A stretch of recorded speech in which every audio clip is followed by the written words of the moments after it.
আসসালামু আলাইকুম বিসমিল্লাহির রহমানির রহিম। আলহামদুলিল্লাহ, দোয়া হলো মুমিনদের সবচেয়ে বড় অস্ত্র।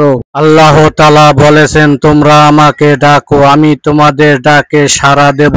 তবে কিছু বিশেষ জায়গা ও সময় আছে যেখানে দোয়া অধিক গ্রহণযোগ্য হয়। প্রথম, কাবা শরীফ, বিশেষ করে হজরে আসওয়াদ ও মুলতাজামের কাছে করা দোয়া আল্লাহর দরবারে অতি মর্যাদাপূর্ণ।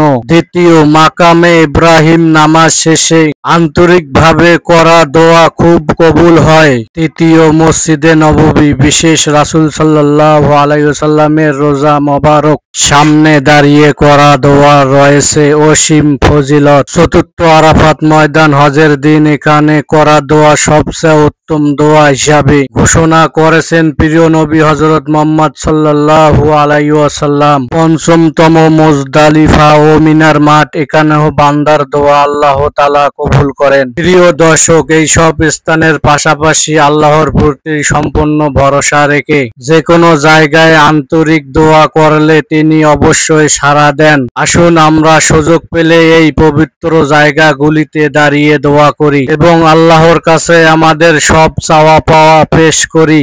আল্লাহ আমাদের দোয়া কবুল করুন, আমিন। প্রিয় দর্শক, আমার চ্যানেলে নতুন হয়ে থাকলে সাবস্ক্রাইব করে দেবেন, লাইক করবেন, মন্তব্যের জায়গা খালি আছে, মন্তব্য করে জানাবেন ভিডিওটা কিরকম হইলো।